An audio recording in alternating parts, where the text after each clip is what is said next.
Please जो है ना एक ही डिवाइस का यूज करें या फिर एक म्यूट कर दें। चलिए, और इसमें जो है जब भी वो पूछा जाता है ना सवाल, तो यहाँ रेज हैंड का जो ऑप्शन है का यूज जरूर करें। जी दिनेश सर। जी सर, उत्तर देने के लिए हैंड रेज किया था, बता दिया सबने। बिल्कुल बिल्कुल। तो चलिए, तो एक तो हो गई एनपीएस के बारे में बात। फिर दूसरा एक चीज थी, इसमें भी रेज हैंड करके ही बताएंगे। एक था पीएफआरडीए। पीएफआरडीए, तो इसमें तिवारी जी बताएंगे, जुगल सर, क्या है फुल फॉर्म? Yes sir. कोई बात नहीं सर, सत्य प्रकाश सर बताइए। पेंशन फंड रेगुलेटरी हाँ yes. Authority. Authority, D for development agency. ठीक है ठीक है। चलिए अक्षता मैम आप बता दीजिए। Yes sir. पीएफआरडीए का फुल फॉर्म बताइए। Pension fund regulatory and development authority. चलिए बहुत बढ़िया। तो ये क्लियर है, pension fund regulatory and development authority, ये पर यहाँ पर अथॉरिटी है बिल्कुल। चलिए कुछ बातें और हुई थी, उनमें से एक था कि जो पीएफआरडीए है, इसका जो एक्ट है जब बना, वो कौन से ईयर में बना? ये राहुल सर बताएंगे, राहुल अस्थाना सर। 2013। 2013, बहुत बढ़िया सर, सभी को याद हो जाएगा। मुझे आपकी आवाज पता नहीं क्यों बहुत धीरे आ रही है, तो क्या इसमें कोई टेक्निकल इशू हो सकता है आज ही? बाकी साथियों का क्या हाल है, मतलब कोई वॉल्यूम ठीक आ रही है बीच में सर सही आ रही है, क्वाइट क्लियर। स्लो आ रही है सर, क्लियर है। वॉल्यूम में कोई प्रॉब्लम नहीं है? वॉल्यूम में अच्छा नहीं कोई प्रॉब्लम नहीं, क्लियर है आवाज। अच्छा, मैं फिर से ज्वाइन करता हूँ सर, एक मिनट। नहीं कम आ रही है आवाज। चलिए ठीक है, 2013 में ये एक्ट आया। चलिए इस जो एक्ट है पीएफआरडी एक्ट 2013 में आया, किस डेट से लागू हुआ इसको बताएंगे महेश सर। हाँ सर, ये 19 सितंबर 2013 से सॉरी ये तो लागू हुआ 1 फरवरी 2014 से। बहुत बढ़िया सर, बेहतरीन। जी सर, थैंक यू सर। चलिए बहुत बढ़िया। तो ये तो भाई कल का रिवीजन था पीएफआरडीए के बारे में, जो हमको थोड़ा सा जानना था। दूसरी जो चीज है, तो पीएफआरडी में इतना काफी है। अब कल हम जो बात कर रहे थे, एक दूसरी जो चीज थी वो थी एक था सीआरए का फुल फॉर्म, ये बताएंगे दिनेश सर। जी sir, central record keeping agency. ठीक है, सीआरए कौन कौन सी कंपनियां हैं, सृजा मैम बताएंगी। सीआरए जो है एट प्रेजेंट एनपीएस में एनएसडीएल। कोई सेकंड कोई कंपनी है क्या सीआरए में? ये महबूब सर बताएंगे। नहीं सर, नहीं है। चलिए चलिए सर है। हाँ सर है। मैं बताऊं सर? कौन? अच्छा दिनेश सर, हाँ बताइए। जी सर, कार्बी इन्फोटेक सर। ये एक पीएफआरडीए का एक सर्कुलर है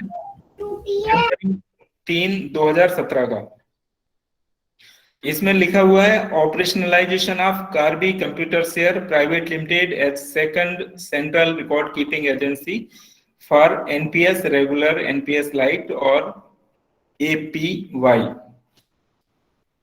अटल पेंशन योजना। तो इस लेटर के माध्यम से दूसरा सीआरए नियुक्त किया गया 3 जनवरी 2017 को, और वो उसका नाम है Karbi computer share Karbi, private. ये तो लेटर था, जो लेटर था उसके बेसिस पे हम इसको कह रहे हैं, बट एक Karbi Computershare private limited जो है, इन्होंने अपना नाम बदल लिया और आजकल हो गए हैं कार्बी इन्फोटेक।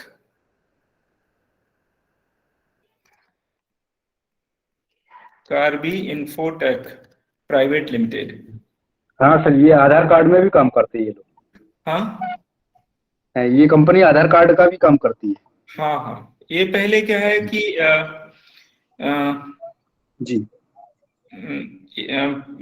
एक तरह की वो प्राइवेट कंपनी है, और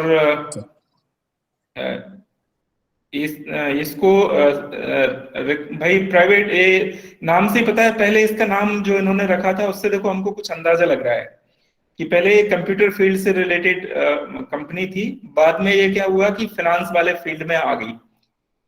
ये देखिए, ये जो है आप लोग देख पा रहे होंगे, ये है जो है इसकी इनकी वेबसाइट है कार्बी इन्फोटेक वालों की। ये इतनी सारी जो है सर्विसेज देते हैं। ये नेशनल पेंशन सिस्टम है ना, इसमें भी इनका अपना रोल है, मतलब ये सेंट्रल रिकॉर्ड कीपिंग एजेंसी है। तो आजकल जो सेंट्रल रिकॉर्ड कीपिंग एजेंसी है वो दो हैं, एक है एनएसडीएल और ये दूसरी है कार्बी फिनटेक प्राइवेट लिमिटेड। इस पे जाके आप थोड़ा बहुत और भी अगर अपना ज्ञान बढ़ाना चाहें तो इनकी इस वेबसाइट पे जाके देख सकते हैं।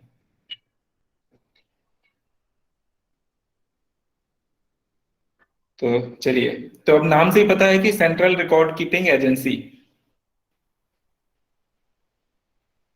माना कि जो नेशनल पेंशन सिस्टम है उसका पूरा सेंट्रलाइज रिकॉर्ड कीपिंग करने का काम इनका है। तो क्या लिखा है कि गवर्नमेंट ऑफ इंडिया ये सेंट्रल रिकॉर्ड कीपिंग एजेंसी को सेट करने की बात कही गई थी 2003 में, और बाद में एनएसडीएल को अपॉइंट किया सबसे पहले सीआरए के रूप में इस सिस्टम में। अगर एनएसडीएल की हम बात करें तो ये 2 जून 2008 को इन्होंने अपनी सर्विसेज ऑफर की हैं। CRA was formally inaugurated by honourable finance minister P Chidambaram on 19 August 2008 at Mumbai. The first subscriber was registered in August 2008। ये सिंपल जानकारी है, बहुत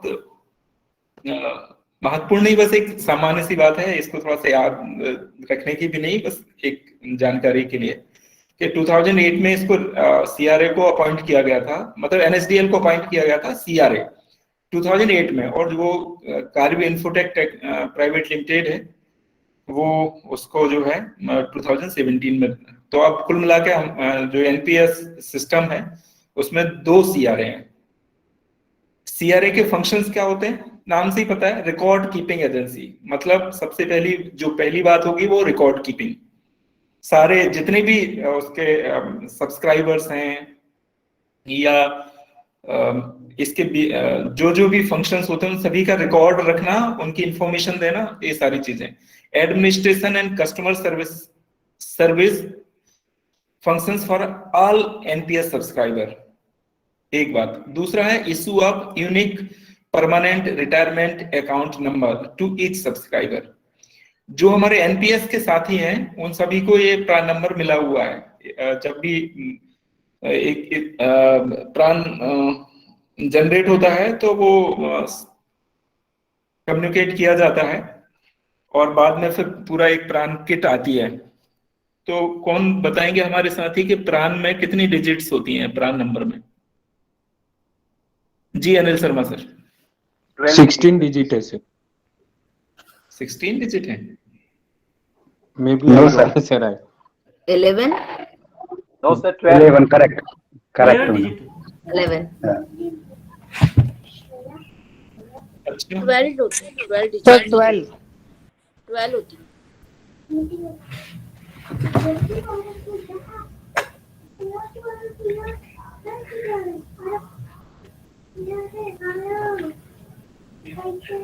एक नंबर है 110417108665। इसमें जरा काउंट करिए कितने डिजिट्स हैं। 12 होते हैं सर, 12। 12 सर। 12 होते हैं। ये मेरा प्राण नंबर है। 12 ही होते हैं सर, 12 होते हैं सर। 12 12 हाँ 12 डिजिट ही होते हैं। परमानेंट रिटायरमेंट अकाउंट नंबर, इसको इशू करने का जो काम है सीआरए का है।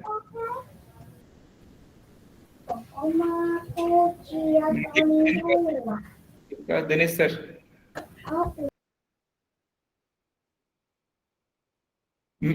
सीआरए के और कौन से काम है? Maintaining database of all PRAN issued and recording transactions relating to each subscriber of PRAN, सब बात इसमें ये सब इनकी स्टेटमेंट को जनरेट करना। इसके अलावा acting as an operational interface between PFRDA and other NPS intermediaries. ये बहुत इंपॉर्टेंट पॉइंट है कि सीआरए जो है वो सबके बीच में एक तरह की कड़ी है, सबको जोड़ के रखता है। मतलब PFRDA, subscriber, NPS trust, trustee bank, जो भी चीजें हैं सबके साथ जो कोऑर्डिनेट करने का काम, सबको इंफॉर्मेशन भेजने का काम ये सीआरए का ही होता है। तो जो महत्वपूर्ण बात है वो एक है रिकॉर्ड कीपिंग, दूसरा है प्राण जनरेशन, और तीसरी बात है कि जितने भी मध्यस्थ लोग हैं, इंटरमीडियरीज हैं, उन सबके साथ कम्युनिकेशन बना के रखने का काम सीआरए का होता है, सब कुछ बताना होता है। चलिए, ये तो हो गया सीआरए। अब है नेक्स्ट है एनपीएस सीएएन। एनपीएस तो simple national pension system, CAN contribution accounting network. Contribution accounting network नाम से पता है एक नेटवर्क। जब भी जो भी हमारे एनपीएस सब्सक्राइबर हैं वो सब जानते हैं कि एक वेबसाइट है जो एनएसडीएल ने डेवलप की है, सीआरए एनएसडीएल।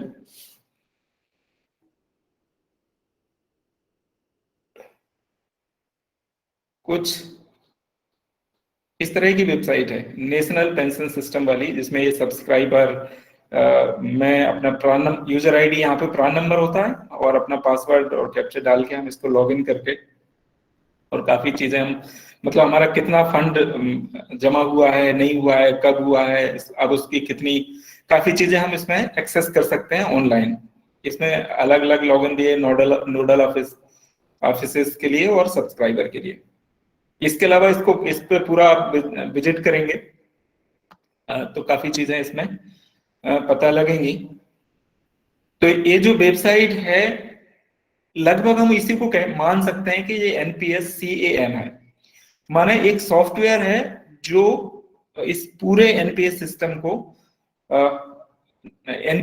को संभालता है। उस सॉफ्टवेयर को बोला गया है NPS CAN, contributions accounting network. नाम से ही पता है सब्सक्राइबर कंट्रीब्यूशन देता है, गवर्नमेंट भी थोड़ा अपना कंट्रीब्यूशन मिलाती है, उसकी अकाउंटिंग करना और उसको संभाल कर रखने का जो नेटवर्क है उसको बोला गया है एनपीएस कंट्रीब्यूशन अकाउंटिंग नेटवर्क। मतलब ये एक तरह का सॉफ्टवेयर है और ये ऑनलाइन है पूरा का पूरा।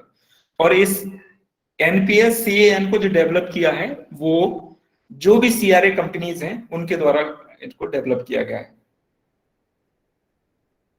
तो ठीक है, ये NPS CN is used by the government of India, state government to access reports and compliance and DDOs, POs regarding mandatory contribution by the government subscriber under their jurisdiction. The NPS CN is electronically connected to the CRA for issuance of PRAN and reconciliation of mandatory contributions and statements for eligible subscriber. मतलब इस network के द्वारा, इस software के द्वारा पूरा का पूरा रिकॉर्ड रखा जाता है। तो सीआरए के ने इसको डेवलप किया हुआ है। तो एनपीएस सीएन क्लियर हो गया। सब्सक्राइबर ही इसमें सबसे इंपॉर्टेंट कड़ी है। Subscriber are the employ of the central, state government, union territories, autonomous bodies under central, state and union territories covered by the NPS. Subscribers are registered with the CRA and are allotted to unique permanent retirement account number. Any Indian citizen who subscribe to the NPS may also become a subscriber. इसमें केवल ऐसा नहीं है कि central government या state government या union territory, at present India का कोई भी भारतीय, इवन आज जो 2009 में इंडियन सिटीजनशिप जिनके पास है उनके लिए लागू किया गया था। वर्तमान में एनआरआई जो है, एनआरआई के पास भी सिटीजनशिप होती है, बस इतनी सी बात है कि वो विदेश में ज्यादा टाइम गुजारते हैं। तो एनआरआई के लिए भी एनपीएस चालू कर दिया गया है। मतलब भारतीय लोगों के लिए, सभी के लिए एनपीएस को जो भी सब्सक्राइब करेगा वो उसको सब्सक्राइबर कहलाएगा। हम सब जो हैं अब फिलहाल सब्सक्राइबर हैं इसके। नेक्स्ट है नोडल ऑफिस। नोडल ऑफिस की जो जरूरत है वो जो गवर्नमेंट सेक्टर है उसमें ज्यादा जरूरी है। जो प्राइवेट सेक्टर्स या इंडिविजुअल सब्सक्राइबर है उनके लिए नोडल ऑफिस की कोई ज्यादा जरूरत नहीं है। तो the term nodal office in the picture has been used for the principal account office. तो एक नाम तो ये है PRAO, प्रिंसिपल अकाउंट ऑफिस। अब जो प्रिंसिपल अकाउंट ऑफिस क्या है, अगर हम एक एग्जांपल लें केंद्रीय विद्यालय संगठन का, मान लीजिए, ले लीजिए, तो PRAO कौन होगा? तो वो PRAO एक ऑफिसर होंगे जो हेडक्वार्टर में है और वो भी अकाउंट सेक्शन से होंगे। मतलब हमारे केबीएस में जो PRAO हैं वो ज्वाइंट कमिश्नर फाइनेंस जो हैं वो PRAO हैं। इनका एनपीएस में बहुत ज्यादा रोल नहीं होता है। बस एक तरह से ये है कि मतलब जैसे हमारे देश में राष्ट्रपति का बहुत ज्यादा रोल नहीं होता, प्रधानमंत्री का बहुत ज्यादा रोल होता है, जबकि बड़ा राष्ट्रपति होता है। तो PRAO जो है वो एक तरह से राष्ट्रपति की तरह है कि अगर किसी तरह का कोई बात आएगी तो PRAO को लास्ट में जाके शिकायत की जाएगी, भाई कि आपके ये मामला है, ऐसा है, या किसी भी तरह का कोई सॉल्यूशन लेना है, तो वो लास्ट में PRAO की बात होगी। अगर कोई स्टेट गवर्नमेंट है तो स्टेट गवर्नमेंट में जो उनकी स्टेट की जो सबसे बड़ी वहां पे क्या होती है, ट्रेजरी होती है। तो जो डायरेक्टरेट ऑफ ट्रेजरी होगा, जो स्टेट का एक, वो होगा PRAO, directorate of treasury and account. जो स्टेट में जो उनके राजधानी में होगा या तो राजधानी से जहां भी उन्होंने अपना सेटअप किया होगा, ट्रेजरी का जो हेड ऑफिस है, जो ट्रेजरर होगा वो PRAO होगा स्टेट गवर्नमेंट के मामले में। PRAO के नीचे जो ऑफिसर होता है, नोडल ऑफिस जो होता है, वो कहलाता है PAO, पे एंड अकाउंट ऑफिस। ये पे एंड अकाउंट ऑफिस अगर मैं केंद्रीय विद्यालय के मामले में कहूं तो हमारे यहाँ जो फाइनेंस ऑफिसर होते हैं रीजनल ऑफिसेज में, वो PAO होते हैं। और जो अगर हम स्टेट गवर्नमेंट की अगर हम इनको बात करें तो जो डिस्ट्रिक्ट ट्रेजरी ऑफिसर होता है वो PA होता है। और इसमें सबसे ज्यादा जो रोल होता है वो PAO का ही होता है। हालांकि सबसे पहले PRAO है, उसके बाद PAO है, उसके बाद DDO भी है, drawing and dispersing officer. Drawing and dispersing officer का भी अपना रोल है, बट सबसे ज्यादा जो है वो PAO का है। ऐसा क्यों?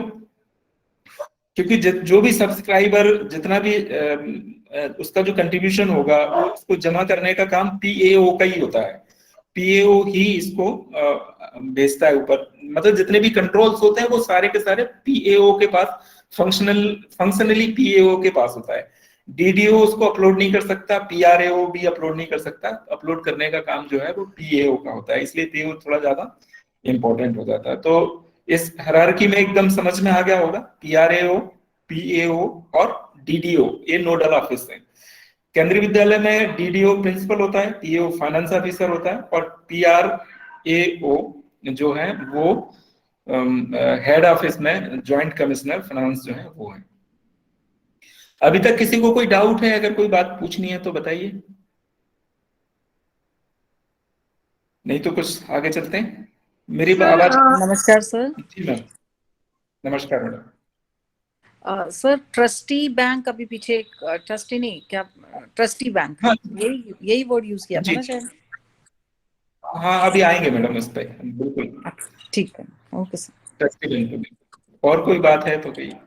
नहीं बस ये पूछना था, ट्रस्टी बैंक क्या होता है? तो आपने बताया डीडीओ तो प्रिंसिपल होते हैं और पीआरओ हमारा जॉइंट कमिश्नर फाइनेंस होते हैं। क्या होते हैं तो ये पीएओ हमारे ये फाइनेंस ऑफिसर, एफओ बिल्कुल।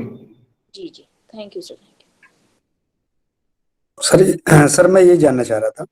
जी सर बताइए। सब्सक्राइबर सीआरए चेंज कर सकता है क्या?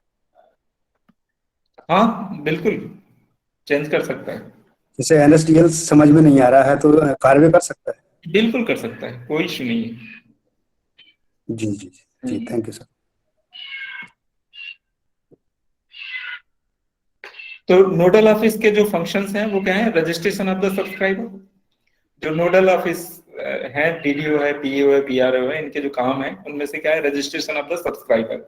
जो भी सब्सक्राइबर है उनको रजिस्ट्रेशन करेंगे, uploading the monthly contribution details, transfer of funds to NPS account, maintenance of subscriber detail जैसे कि changes in address, bank account detail, modification in nomination details etcetera. PAO DTO is mapped to PRA, DDO is mapped to PAO। इसका मतलब ये hierarchy है, मतलब ये हम समझ चुके हैं।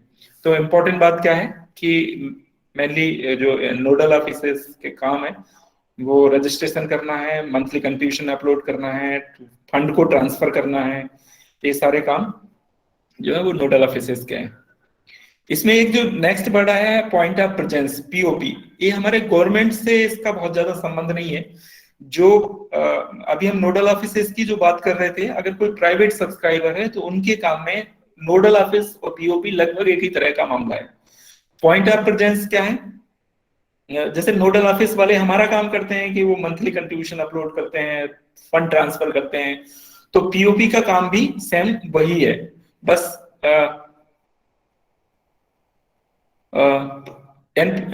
सब्सक्राइबर रजिस्ट्रेशन, कंट्रीब्यूट, ये सब चेंज ऑफ सब्सक्राइबर डिटेल, सारा का सारा काम वही है, बस नाम अलग अलग है। जो नोडल ऑफिसेस हैं वो हमारे डिपार्टमेंट के। पीओपी क्या है? नॉर्मली जो बैंक्स हैं उन बैंक्स को जो है पीओपी बनाया गया है, क्योंकि मेन काम क्या है? फंड से रिलेटेड है। जो बैंक काम इसको थोड़ा ठीक से कर सकते हैं, क्योंकि बैंक उसी फील्ड में, तो बहुत सारे बैंक्स को इसको पूरी बड़ी लंबी सी लिस्ट है, वो सारे के सारे पीओपी हैं। वहां पे जाके कोई भी सब्सक्राइबर है, कोई भी सिटीजन है, वो सब्सक्राइब कर सकता है एनपीएस को। हाँ, नेक्स्ट है एनपीएस ट्रस्ट। जो नेशनल पेंशन सिस्टम है was established by PFRDA as per the provision of the Indian Trust Act of 1882। National pension system trust, NPS trust. Actual में क्या है ना कि जो एनपीएस है ये पूरा का पूरा मार्केट बेस्ड है।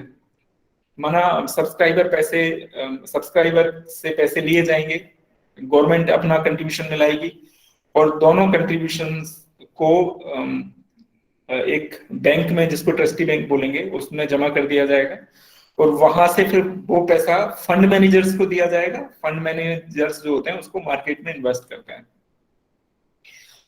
ये एक प्रोसेस होती है, बट जो फंड मैनेजर्स मार्केट में पैसा लगाएंगे, मतलब वो क्या है, एक सिक्योरिटीज हैं जो मैं बहुत ज्यादा नहीं समझता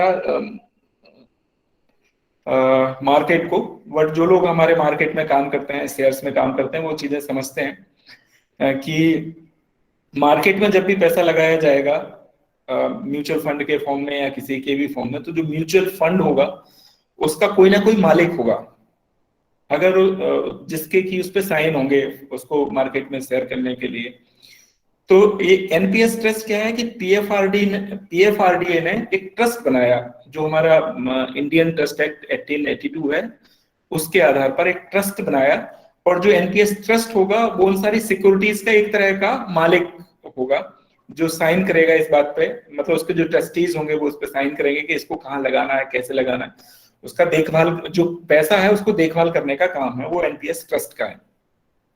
हालांकि जो पैसा है उसका असली मालिक सब्सक्राइबर ही है, मगर जब मार्केट में पैसा लगाया जाएगा तो हर एक सब्सक्राइबर से तो साइन लिए नहीं जाएंगे, इसलिए इस एनपीएस ट्रस्ट की जरूरत पड़ी, जो कि उस फंक्शन को कर सके, एक ये बताया जा सके कि ये पैसा जो है वो किस मालिक का है, तो वो जो पैसा होगा वो एनपीएस ट्रस्ट का होगा, ऐसा मान लिया जाता है। इसको बाकायदा लीगली बनाया गया। तो इसके किस बात के लिए, taking care of the assets end funds under the NPS in the best interest of the subscriber. The power, functions and duties of the NPS trust are laid down under the PFRDA National Pension System Trust Regulation 2015 beside the provision of the trust deed dated 27 फरवरी 2008। ये सब कुछ legal documents हैं, उनमें इसकी सारी functions और वो सारी चीजें, उनकी क्या पावर होगी एनपीएस ट्रस्ट की, वो सब इसमें बताई गई हैं। अब एनपीएस ट्रस्ट जो है, NPS trust is the registered owner of the assets under the NPS architecture, which is held for the benefit of the subscribers under NPS. The securities are purchased by the pension funds on behalf of and in the name of the trustees. However, individual NPS subscriber remain beneficial owner of the securities, assets and funds. जो मैं अभी बात कर रहा था कि NPS जो trust है वो वहां पे मार्केट में जब लगाना होता है पैसा, तो उसको एक तरह से उसके बिहाफ पे ही लगाया जाता है वो पैसा या जो कुछ भी है। एनपीएस ट्रस्ट की जो रिस्पॉन्सिबिलिटीज हैं क्या है, तो अब क्लियर हो गया मामला कि under the NPS trust regulation is responsible for the monitoring of operational and functional activities of NPS intermediary, custodian, pension funds, trustee bank, central record keeping agency, point of presence, aggregators, and that of IRDA registered annuity service provided impaneled with PFRDA, and also for providing directions advisory to pension fund manager for protecting the interest of the subscriber, ensuring compliance through audit and independent auditors and performance review of pension funds etc. तो important बात अब यही हो गई कि NPS trust क्या करता है कि जो सब्सक्राइबर का पैसा है उसको संभालने की जिम्मेवारी एनपीएस ट्रस्ट की है। इन सबके साथ जो कस्टोडियन की अभी हम बात करेंगे, पेंशन फंड क्लियर हो गया कि जो पैसा हम जो सब्सक्राइबर जमा करते हैं वो इकट्ठा हो जाता है और उस पैसे को लगाया जाएगा मार्केट में, पेंशन फंड। ट्रस्टी बैंक जो है वो एनपीएस ट्रस्ट बन गया है, तो ट्रस्ट के पास अपना पैसा है और उस पैसे को लगा रहा है। तो एनपीएस ट्रस्ट ने क्या किया कि एक बैंक में अपना अकाउंट खुलवाया एनपीएस ट्रस्ट के नाम से। तो जिस बैंक में जो अकाउंट खुलवाया उसका नाम हो गया ट्रस्टी बैंक, क्योंकि वो एनपीएस ट्रस्ट का अकाउंट है जिस बैंक में, तो वो बैंक कहलाएगी ट्रस्टी बैंक। और उस बैंक का काम है वो सारा फंड, जितना भी फंड है उस फंड को चैनलाइज करना, किसको कहाँ भेजना है उस फंड को, इसका काम है ट्रस्टी बैंक का। सेंट्रल रिकॉर्ड कीपिंग एजेंसी पहले से क्लियर हो गई, पॉइंट ऑफ प्रेजेंस हो गए। एग्रीगेटर्स क्या, अभी एनपीएस लाइट करके एक स्कीम गवर्नमेंट ने लाई है, उसमें जो इसको मोटिवेट करते हैं, सब्सक्राइबर्स बनाते हैं, उसको एग्रीगेटर बोलते हैं। इसका हमारे मतलब एम्प्लॉयज के लिए एग्रीगेटर से कोई बहुत ज्यादा लेना देना नहीं है। आईआरडीए तो क्लियर हो गया। जैसे पीएफआरडीए है, उसके पहले इंश्योरेंस के लिए इंश्योरेंस रेगुलेटरी डेवलपमेंट अथॉरिटी 1999 में इसका एक्ट आया था, जिसके आईआरडीए से रजिस्टर्ड एन्युटी सर्विस प्रोवाइडर। चलिए एन्युटी सर्विस प्रोवाइडर के बारे में भी आगे और बात कर लेंगे। इन सब चीजों के बीच, इन सभी इन सारे लोगों को मॉनिटर करने का काम जो है एनपीएस ट्रस्ट का होगा, क्योंकि एनपीएस ट्रस्ट मालिक है एक तरह से पैसे का, तो वो सारी चीजें का ध्यान रखेगा कि पैसा हमारा सही जगह लग रहा है, सही जगह जा रहा है या क्या है, तो उसका बाकायदा ऑडिट करवाने का काम और ये सारे काम एक तरह से जो पीएफआरडीए है उसकी जो रिस्पॉन्सिबिलिटी है वो एनपीएस ट्रस्ट के थ्रू ही पूरी होती है। तो क्लियर हो गया ये तो issue instructions the custodian, pension fund manager, इन सारे लोगों को इन्वेस्टमेंट की जो गाइडलाइन होगी वो भी एनपीएस ट्रस्ट इशू करेगा। जो सब्सक्राइबर हैं उनको उनके जो इंटरेस्ट में सही डिसीजन लेगा, किसी भी तरह का कोई भी पेंशन फंड मैनेजर हैं उनका उनकी जो परफॉर्मेंस है वो सही चल रही है कि नहीं चल रही है उसको भी रिव्यू करने का काम एनपीएस ट्रस्ट का है। ये हो गया जी। सभी को मेरी आवाज एकदम क्लियर आ रही है? Yes sir. Yes sir. जी सर। Yes sir.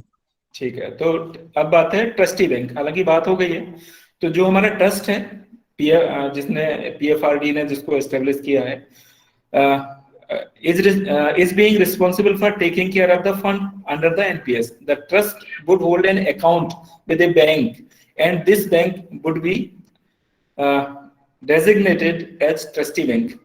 हमारे साथियों में से कौन बताएगा कि भाई कौन है ट्रस्टी बैंक एनपीएस का? जी ज्योत्सना मैम बताइए।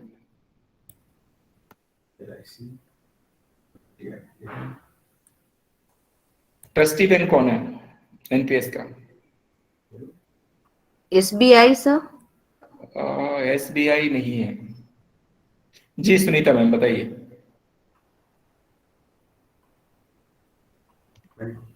Bank of India. Bank of India. Axis bank है सर। एक्सिस बैंक नहीं। UBI. Bank of India. Canara bank sir. Canara bank. Canara bank. चलिए, मतलब मैंने सवाल थोड़ा सा गलत पूछ लिया है। मुझे ये पूछना चाहिए था कि पहला ट्रस्टी बैंक कौन था, क्योंकि बाद में फिर दूसरे ट्रस्टी बैंक भी अपॉइंट कर दिए गए। ओके। हाँ, बैंक ऑफ इंडिया को जो है ना वो सबसे पहले ट्रस्टी बैंक अपॉइंट किया था। बाद में जो अभी सर ने बताया कि क्या कहते हैं एक्सिस बैंक है, तो एक्सिस बैंक भी अब ट्रस्टी बैंक हो गया है, क्योंकि जो ट्रस्ट है उसने केवल एक ही बैंक में अपने अकाउंट नहीं खुलवाए, दूसरे बैंक्स में भी अकाउंट्स ऑपरेट करना शुरू कर दिया, इसलिए दूसरे भी ट्रस्टी बैंक्स बन गए। मतलब एनपीएस ट्रस्ट का जिस भी बैंक में अकाउंट होगा वो कहलाएगा ट्रस्टी बैंक। तो एक्सिस बैंक भी है उसका ट्रस्टी बैंक बिल्कुल। और भी तो पहला जो था वो बैंक ऑफ इंडिया था, अब तो काफी चीजें बदल गई हैं। ट्रस्टी बैंक के जो फंक्शंस होंगे वो क्या है? कलेक्शन ऑफ फंड्स फ्रॉम जो पीओ है, पीओपी है, जो भी जहां से भी फंड आता है वहां से कलेक्ट करना है फंड को। तो जैसे हम लोग सेंट्रल गवर्नमेंट एम्प्लॉय हैं, तो सेंट्रल गवर्नमेंट एम्प्लॉय के लिए जो पीएओ है वहां से फंड आएगा ट्रस्टी बैंक के पास, और अगर कोई दूसरे जो सब्सक्राइबर हैं तो उनके लिए पीओपी एसपी जो सर्विस प्रोवाइडर है वहां से आएगा। Pooling of funds and trust account at nodal branch fund received confirmation to CRA. जो फंड मिला पहुंच गया बैंक के पास, इसका कंफर्मेशन देने का सीआरए को कंफर्म करेगा कि हाँ हमारे पास पैसा आ गया, ये भी ट्रस्टी बैंक का काम है। इसके अलावा जो फंड बैंक के पास आया है वो लास्ट मार्केट में लगना है, तो जो पेंशन फंड मैनेजर्स हैं उनको देने का, वहां उनके पास ट्रांसफर करने का काम भी ट्रस्टी बैंक का होगा। सीआरए जहां भी उनको बताएगा कि भाई आपको इन पेंशन फंड मैनेजर को इतना पैसा देना है, तो वो उनको रिमिट करेगा। इसके अलावा रिकंसिलेशन भी ट्रस्टी बैंक का ही काम है। रिकंसिलेशन हमारे कॉमर्स वाले साथी बहुत अच्छे से बता सकते हैं, कोई भी बताइए जरा रिकंसिलेशन क्या चीज होती है?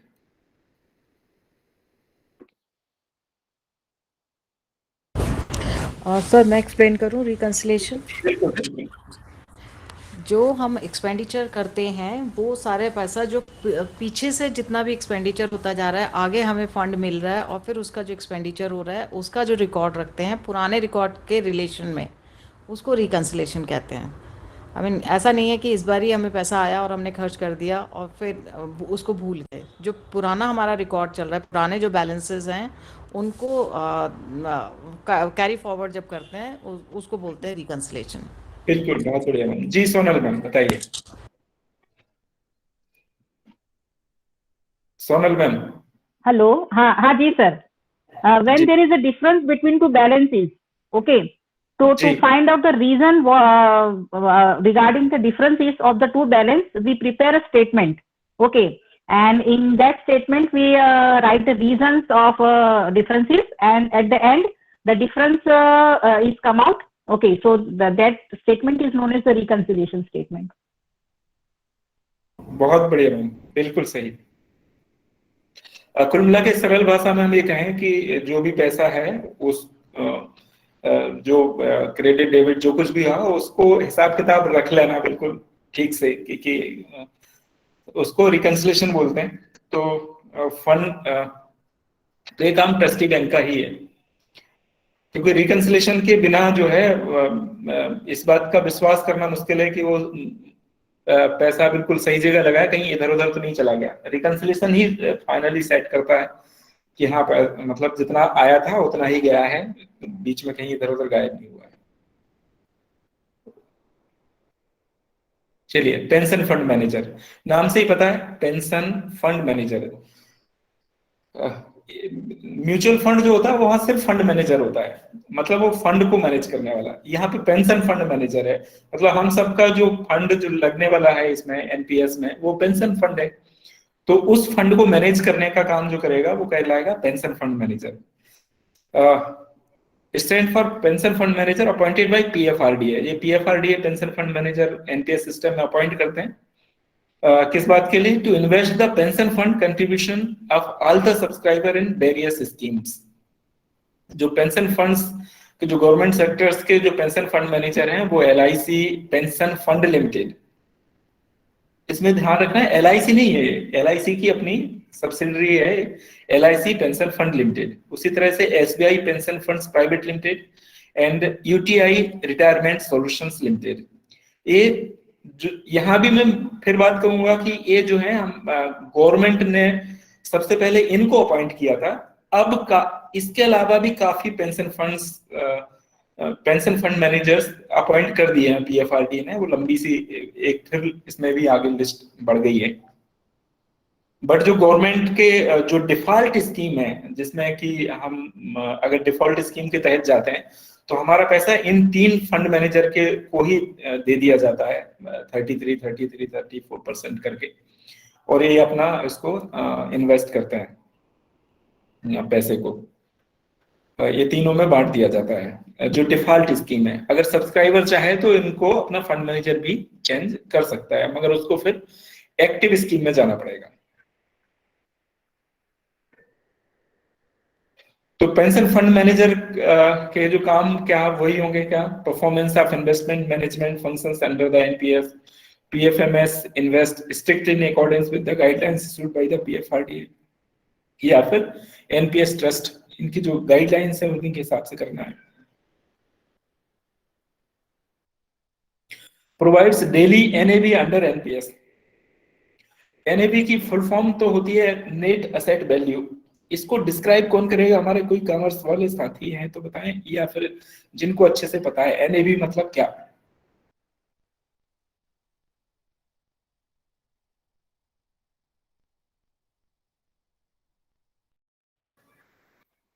हमारे कोई साथी बता सकते हैं क्या एनएबी मतलब? जी अलेक्स सर बताइए। सर कोशिश करता हूँ। एक्चुअली सर एनएबी क्या होता है कि जो भी हमारा पैसा होता है उसको ये फंड मैनेजर उस डेट में मार्केट में लगाते हैं, तो उससे वो यूनिट परचेज करते हैं। बिल्कुल। तो जो रेट होता है यूनिट परचेज करने का वो एनएबी होती है जो डेली चेंज होती रहती है। ठीक है, बिल्कुल।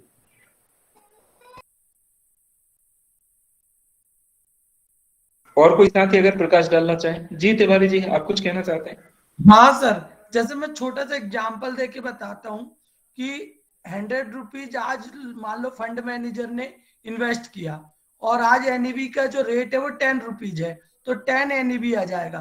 पर कल मार्केट डाउन हो गया तो आपके जो यूनिट है वो डाउन हो जाएंगी सर। फिर से वो रोज चेंज होती रहती है यूनिट आपकी as according to market. Market down होगा तो सर यूनिट बढ़ जाएगी, जो परचेज करते हैं ना वो यूनिट बढ़ जाएगी। सॉरी सर, मार्केट डाउन हुआ तो यूनिट बढ़ जाएगी और मार्केट अगर आप हुआ तो यूनिट कम हो जाएगी। यस सर, ये उसके अनुसार अकॉर्डिंग वो एनएबी सेट होता रहता है रोज। बिल्कुल जी। अश्विनी सेट होती है। अश्विनी सर कुछ कह रहे हैं? जी सर, जी सर, मैं ये कह रहा था कि ये नेट एसेट वैल्यू होती है जी। जो पैसा हम म्यूचुअल फंड में इन्वेस्ट करते हैं फंड मैनेजर के थ्रू, उसको उससे उस पैसे से फंड मैनेजर बहुत सारे शेयर्स खरीदते हैं, इक्विटी खरीदते हैं। उस इक्विटी के प्रतिदिन शेयर मार्केट में रेट कम ज्यादा होते हैं, तो उसी की एक यूनिट का रेट होता है। जिस दिन शेयर के रेट ज्यादा होंगे उस दिन एनएवी ज्यादा की होगी, जिस दिन शेयर मार्केट डाउन होगा उस दिन या उन शेयर्स में गिरावट आएगी उस दिन एनएवी कम की होगी। तो पर डे जो है शेयर मार्केट के हिसाब से एनएवी का रेट निर्धारित होता है। और जिस दिन हमारा इन्वेस्टमेंट होता है, जिस दिन हमारे पैसे को वो इन्वेस्ट करता है फंड मैनेजर मार्केट में, तो जितना पैसा इन्वेस्ट होता है उसी से डिवाइड करके जितने की एनएवी होती है, एनएवी से डिवाइड करके उतनी यूनिट हमें मिल जाती हैं। तो सर इसके रेट जो है हाँ पर डे चेंज होते रहते हैं, वो शेयर मार्केट के हिसाब से होते हैं। जिन शेयर्स में इन्वेस्टमेंट होता है उनके अकॉर्डिंग चेंज होते रहते हैं ये। Thank you so much sir. जी सोनल मैम।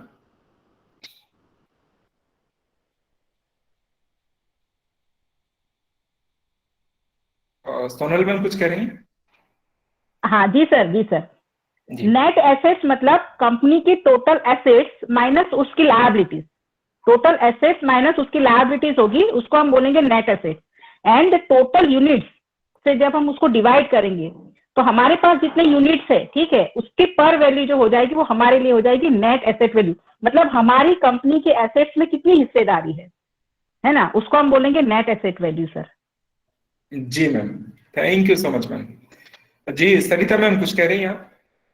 सर ये जो यूनिट वर्ड है मुझे इसका मीनिंग समझ नहीं आया। ये यूनिट वर्ड बार बार यूज होता है ना, हमारे मोबाइल पे भी मैसेज आता है कि आपका इतना यूनिट हो गया, इतना यूनिट हो गया। अगर इसको एक्सप्लेन कर दें प्लीज। हमारे कोई फिजिक्स वाले साथी है वो बताएं भाई यूनिट माने क्या होता है? यूनिट कोई भी? जी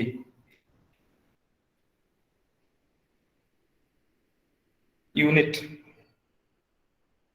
हमारे कोई साथी बताना नहीं चाहते? सर यूनिट होती है छोटी से छोटी इकाई।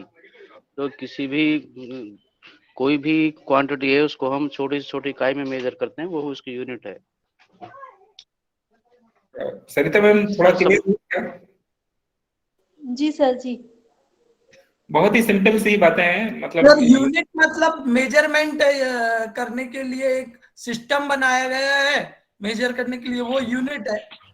जैसे centimetre, metre, these are the units for the length. जो चोजन स्टैंडर्ड होता है किसी फिजिकल क्वांटिटी को मेजरमेंट करने के उसका यूनिट होता है। जैसे लेंथ के लिए मीटर, एंड सेकेंड, मास के लिए केजी। जी बिल्कुल, काफी बात एक छोटी सी यहाँ पे, ठीक है। चलिए अब अगली बात कर लेते हैं। Custodian.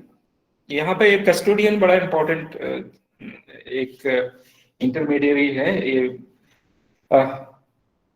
Stock holding corporation of India, SCHIL, stock holding corporation of India has been appointed as a custodian of the providing following custodial services in compliance with SEBI custodial regulation 1996। जो स्टॉक मार्केट है उसमें जो भी securities, जो legal documents होते हैं उनकी custody जो डॉक्यूमेंट्स हैं उनकी कस्टडी का जो काम होता है वो कस्टोडियन का होता है। और इनके अपने लाइसेंस होते हैं, जिनको लाइसेंस मिलता है वो इस कस्टोडियन का काम कर सकते हैं। तो जो एनपीएस में जो कस्टोडियन है वो stock holding corporation of India है। भविष्य में कौन होगा ये पीएफआरडीए अपॉइंट करता है कि किसको कस्टोडियन बनाना है, किसको सीआरए बनाना है, जो भी है। अभी फिलहाल एक शुरुआत से ही यही है stock holding corporation of India. तो जो भी कस्टोडियन सर्विसेज प्रोवाइड कराते हैं उनमें से किसी को भी PFRDA जो है उनके अपने रूल्स एंड रेगुलेशंस के हिसाब से कस्टोडियन नियुक्त करते हैं। नाम से ही पता है कि वो कस्टडी में रखने वाली चीजों, मतलब जो लीगल डॉक्यूमेंट्स, सिक्योरिटीज और डिवेंचर्स, बहुत सारे वर्ड्स होते हैं जो हमारे कॉमर्स वाले साथी बड़े अच्छे से उपयोग करते हैं। वो सारी चीजों की कस्टडी जिसके पास होती है वो कस्टोडियन कहलाता है। तो इसका काम क्या है? Settlement process of assets, safe keeping of the securities, electronic format, physical custody of securities and corporate actions, ये सारे काम कस्टोडियन के होते हैं।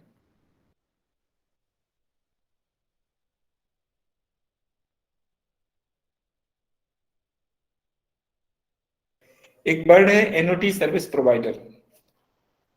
ये नाम से ही पता है कि ये एनओटी प्रोवाइड कराएगा। अब ये एनओटी क्या होती है? माना जब व्यक्ति रिटायर्ड हो रहा होगा उस टाइम पर, जैसे मान लीजिए 60 साल में रिटायर्ड होता है, तो उसको अपना जितना भी कॉर्पस है उसका 60% इन्वेस्ट करना होगा, 40% इन्वेस्ट करना होगा और 60% उसको मिल जाएगा। तो जो 40% पैसा जो उसके पास बचा है, उस पैसे को वो किसी ना किसी एन्युटी सर्विस प्रोवाइडर को दिया जाएगा, और वो जो एन्युटी सर्विस प्रोवाइडर है उस पैसे के बेसिस पे कैलकुलेशन करके पर मंथली जो है एक तरह की पेंशन प्रोवाइड करेगा। तो ये होते हैं एन्युटी सर्विस प्रोवाइडर्स।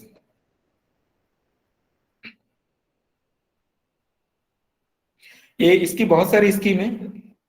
जी जुगल सर कुछ कह रहे हैं?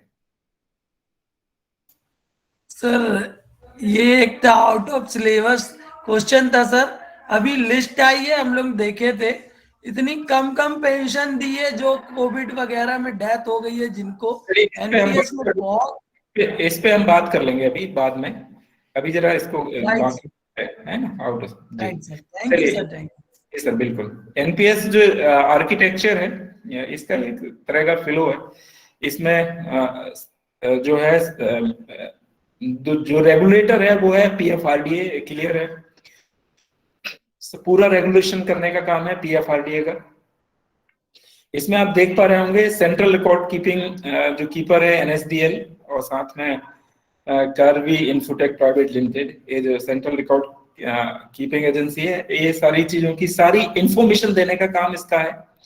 इसमें जो आप लाइन देख रहे हैं उसमें से जो ब्लैक कलर की है ये इंफॉर्मेशन देने की लाइंस है, और जो रेड कलर में दी गई है ये जो है फंड ट्रांसफर होने का। तो फंड जो होता है वो जो नोडल ऑफिस के पास फंड होता है सब्सक्राइबर से, तो उसके अकाउंट सैलरी अकाउंट से ले लिया जाता है और गवर्नमेंट अपना मिलाती है। तो जो नोडल ऑफिस है वो सीधा फंड ट्रांसफर करता है ट्रस्टी बैंक को, जो बैंक ऑफ इंडिया सबसे पहले अपॉइंट हुआ था, उसके बाद और भी। और जो ट्रस्टी बैंक होता है उसका काम होता है पेंशन फंड मैनेजर को पैसा दे देना, और फिर पेंशन फंड मैनेजर मार्केट में लगा के फिर वापस फिर ट्रस्टी बैंक में वापस जमा करता है। तो ये इस तरह के डबल एरो आपको देख रहे होंगे। फिर ट्रस्टी बैंक जब तक सब्सक्राइबर कंट्रीब्यूशन दे रहा है तब तक वो फंड मैनेजर को पैसा देता है, फंड मैनेजर ट्रस्टी बैंक को पैसा देता है। लास्ट में जब वो रिटायर्ड हो जाता है उस टाइम पे वो जो पैसा है उसका एक पोर्शन जो कम से कम 40% पूरे कार्पस का होगा वो एन्युटी सर्विस प्रोवाइडर को दे दिया जाता है। और फिर एन्युटी सर्विस प्रोवाइडर जो है वो फिर सब्सक्राइबर को हर मंथ के हिसाब से या जो भी जिस भी तरह की स्कीम चूज की गई है उसके हिसाब से पैसा मिलता रहता है। ये कुछ इस तरह का इसका ये आर्किटेक्चर है। आई होप ये समझ में आ गया होगा, या कोई क्वेश्चन है इस आर्किटेक्चर को लेके? सर जब रिटायर होता है पर्सन तो ये वो दोबारा से एन्युटी सर्विस प्रोवाइडर अपना सेलेक्ट करता है क्या, या हमने जैसे अभी सेलेक्ट कर दिया, मतलब कैसे एन्युटी सर्विस प्रोवाइडर कैसे सेलेक्ट किया जाएगा आफ्टर रिटायरमेंट, जैसे 60 का होने वाला है तब, या अभी से ही? मैडम एन्युटी जो सर्विस प्रोवाइडर है उनको रिटायरमेंट के टाइम पे हम चूज कर लेंगे। और एन्युटी सर्विस प्रोवाइडर ऐसा नहीं है कि हमने चूज कर लिया तो वही है, बदल भी सकते हैं आप। काफी फ्लेक्सिबल हो गया है ये मामला। बस इसके अपने एक फॉर्म्स आते हैं, जब भी रिटायर्ड होंगे तो उस टाइम पे भरना है कि भाई हमें ये चाहिए। जब भी जिस तरह से जैसे हमने एनपीएस में एंटर हुए तो हमने एनपीएस को सब्सक्राइब करते टाइम पर एक फॉर्म भरते हैं जिससे कि प्राण जनरेट होता है। उसमें भी हम डिफॉल्ट स्कीम और एक्टिव स्कीम टाइप का कुछ चीज भरते हैं कि हमें कौन सी स्कीम में हमको जाना है। इसमें जो भी सब्सक्राइबर जितना ज्यादा जानकार होगा वो उस हिसाब से ज्यादा अच्छे से चूज कर पाएगा। अगर हमारी जानकारी कम होगी तो फिर हम किसी से पूछ के कि भाई हमारा ये वाला सबसे बढ़िया एन्युटी सर्विस प्रोवाइडर है। मेरी बहुत ज्यादा जानकारी नहीं है इस चीज में, बट है बहुत सिंपल सा है। जब हम जैसे मान लीजिए हमें जरूरत पड़ेगी एन्युटी सर्विस प्रोवाइडर को चूज करने की, तो हम वेबसाइट पे जाके और इधर उधर कहीं भी बहुत सारी जगह सर्च करके, अपने दोस्तों से सर्च करके फाइनली हम ठीक ठाक एन्युटी सर्विस प्रोवाइडर हम चूज कर ही पाएंगे। और कोई बात? एक्सक्यूज मी सर, जी मैडम। एन्युटी का मतलब क्या होता है सर? इसका एन्युटी, इसको हाँ जी सर। जी जी जी बिल्कुल बिल्कुल। एन्युटी का मतलब है कि नाम से पता है ना, एन्युटी मतलब एनुअली एक तरह से बनता है। माना जो एक पूरा का एक एन्युटी सर्विस प्रोवाइडर होगा जिसको एक लमसम पैसा मिलेगा। जो सब्सक्राइबर है उसका जो पैसा रिटायरमेंट के टाइम पे जो पैसा है एन्युटी सर्विस प्रोवाइडर को मिलेगा। एक कंपनी होगी उसको पैसा मिलेगा। उस पैसे से वो मंथली या फिर ईयरली या हाफ ईयरली एक खास तरह का पैसा सब्सक्राइबर को देगा, उसको एन्युटी बोला जाता है। नाम है ना, माना वो एक निश्चित इंटरवल पर पैसा मिलेगा उसको। एक सरल भाषा में कुछ तरह से हम ऐसा कह सकते हैं। Thank you sir. हाँ चलिए, नेक्स्ट चीज है प्राण, परमानेंट रिटायरमेंट अकाउंट नंबर। तो ये सभी साथियों ने देखा ही है, 12 डिजिट का होता है। इसको सीआरए इसको जनरेट करता है। और इसको जनरेट करने के लिए जो सब्सक्राइबर होता है वो जिस मंथ में ज्वाइन करता है, तो ज्वाइन करते से ही एक फॉर्म भर देता है और वो अपने ऑफिस में जमा करके पीएओ को भेज दिया जाता है। पीएओ उसको ऑनलाइन उसको अपलोड करता है और सीआरए उसका प्राण नंबर अलॉट कर देता है। बाय रूल तो यह है कि जिस महीने में कोई भी सब्सक्राइबर ज्वाइन करता है, अगर वो 20 तारीख के पहले ज्वाइन कर लेता है तो वो उसी महीने उसका प्राण अलॉट हो जाना चाहिए। बट कभी कभी देरी होती रहती है तो इसमें, और जिस महीने में सब्सक्राइबर ज्वाइन करता है उसके दूसरे महीने से उसका एनपीएस जो है वो डिडक्ट होना चाहिए। अभी जो 19 वाला जो रूल आए उसमें इस तरह की बातें हुई है। तो ये प्राण की फीचर्स ऑफ एनपीएस, तो इसमें क्या है, एक तो सबसे है कि complete portability of the permanent retirement account.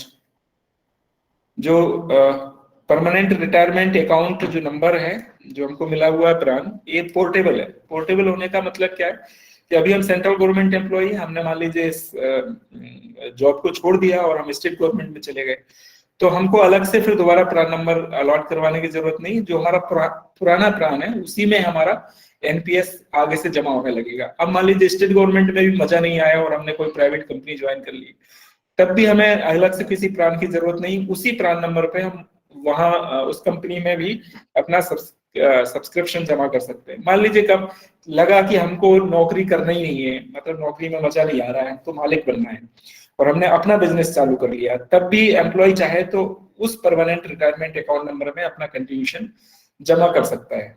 मतलब ये कंप्लीट पोर्टेबल है। मतलब एक बार अकाउंट नंबर जनरेट हो गया, फिर आप अप टू 70 ईयर तक चाहे तो आप अपना कंट्रीब्यूशन जमा कर सकते हैं। तो ये कंप्लीट पोर्टेबल है। तो एनपीएस अकाउंट, जी जी सुनीता मैम। सर अगर कोई नौकरी नहीं है और खुद का बिजनेस है, तब भी सरकार हमें उतना पैसा देगी क्या? ना, बिल्कुल नहीं देगी। नहीं देगी ना? ठीक है सर।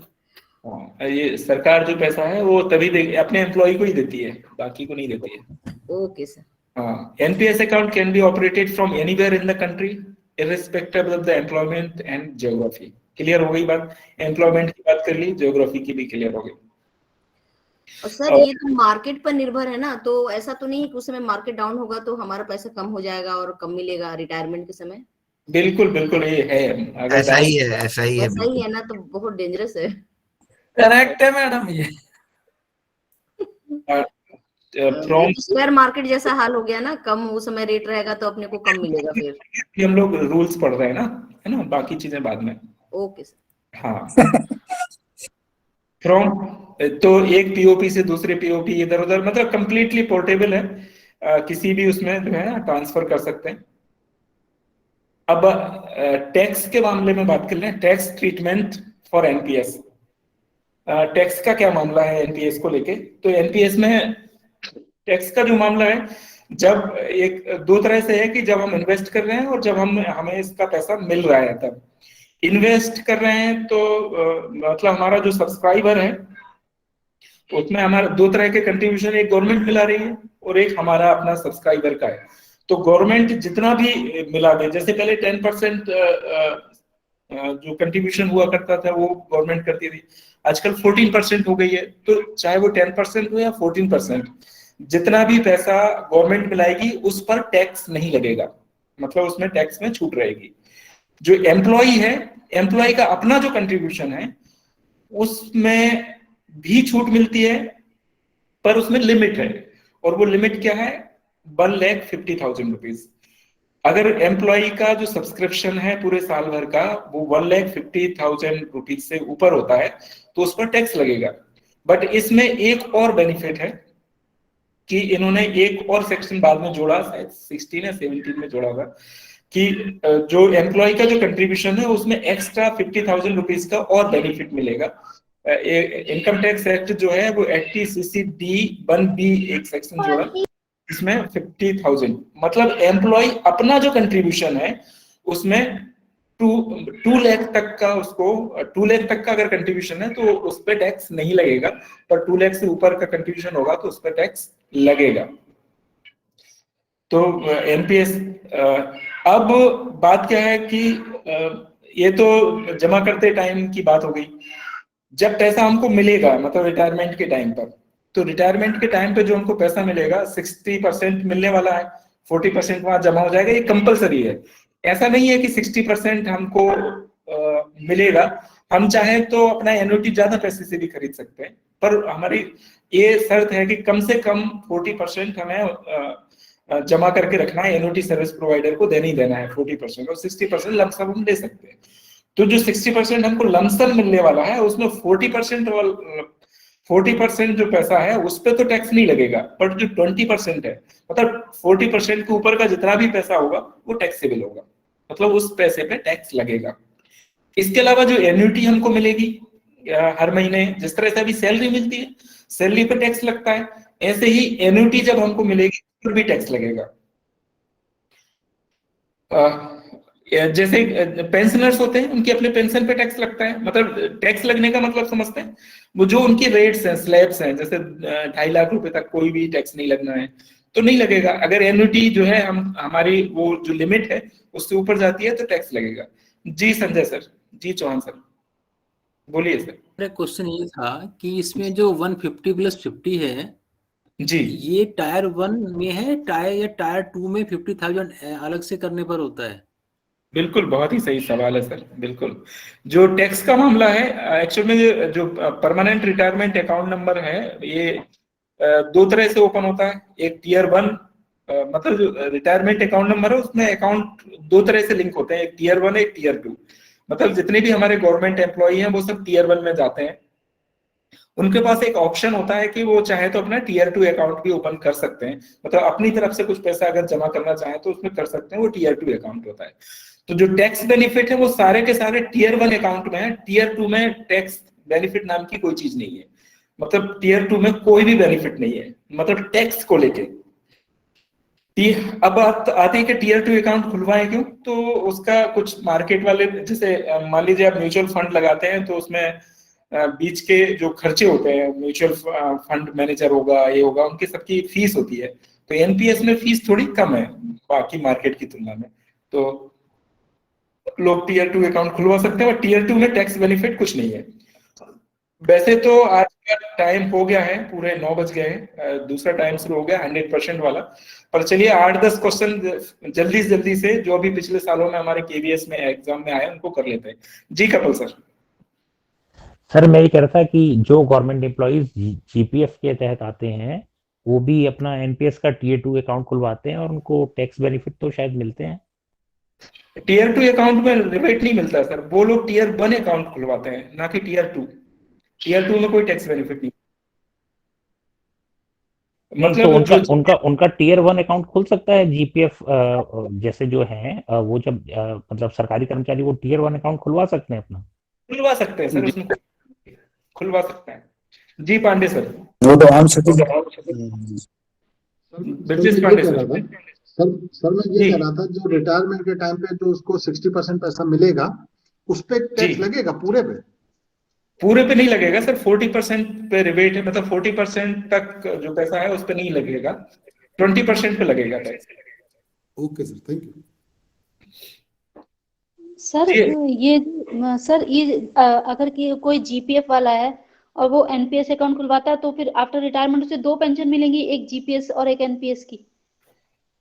जी बिल्कुल मैडम। तो ऐसा पॉसिबल हो सकता है कि एक व्यक्ति को 2 पेंशन मिले? हाँ बिल्कुल, उसमें कोई दिक्कत ही नहीं है। इसमें सर गवर्नमेंट भी अपना शेयर 14% जमा करेगी?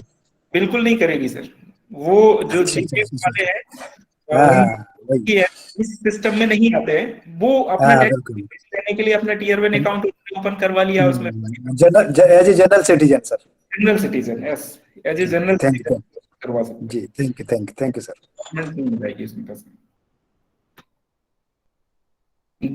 जी तिवारी सर कुछ कह रहे हैं? सर वो जो टोटल हम लोग को एम्प्लॉय शेयर और एम्प्लॉयर शेयर टोटल 100% का 60% मिलेगा ना लास्ट में? हाँ हाँ बिल्कुल, दोनों शेयर्स का ना? दोनों शेयर का 60% मिलेगा बिल्कुल। और सर बीच में भी ड्रॉ कर सकता है कोई, क्या अभी प्रोविजन आया था 25%? जी बिल्कुल, 25% तक ड्रॉ कर सकता है, सिर्फ अपने शेयर का 25%? जी बिल्कुल सर, थैंक यू सर। जी अनिल शर्मा सर। सर ये जो टीयर 2 अकाउंट है उसमें ऐसी कोई कंडीशन है क्या, जैसे टीयर 1 की है 60 ईयर की, वो कभी भी निकाल सकते हैं उसमें? हाँ टीयर 2 में कोई कंडीशन नहीं है, आपकी जब मर्जी तब ओपन करवाइए, जब मर्जी तब उसको उसमें से पैसा जमा करिए, जब मर्जी पैसा निकालिए, जब मर्जी आप उसको बंद करिए, उसमें कोई कंडीशन नहीं है। उसमें कई कंट्रोल है, उसमें तो गवर्नमेंट का कुछ नहीं है ना सर? ऐसा नहीं, पूरा एम्प्लॉय मतलब सब्सक्राइबर पूरा फ्री है उसके लिए, जब चाहे तब ओपन करवाए, जब चाहे बंद करे, कोई दिक्कत नहीं। Okay thank you sir. As a current account की तरह होता है। हाँ सर टीयर 2 अकाउंट खोलना मतलब एक तरीके से बिजनेस करना जैसा हो गया ना, मतलब कि कोई व्यक्ति नौकरी कर रहा है उसके साथ साथ बिजनेस भी कर रहा है, जैसे वो म्यूचुअल फंड खरीद रहा है या वैसे कर रहा, तो फिर वो क्या करेगा, इनकम टैक्स में ITR 2 फॉर्म भरेगा 1 की जगह? नहीं, करना नहीं हुआ मैडम यहाँ पर, ये गवर्नमेंट रिकॉग्नाइज्ड, गवर्नमेंट जो चाहती है कि एनपीएस को जो है पॉपुलराइज करे, उसके बहुत सारे बेनिफिट्स दिए गए हैं, उनमें से एनपीएस का भी, एनपीएस में अगर आप अकाउंट खुलवाते हैं तो बिजनेस करना नहीं कहलाएगा। जी Asha ma'am. Good evening sir.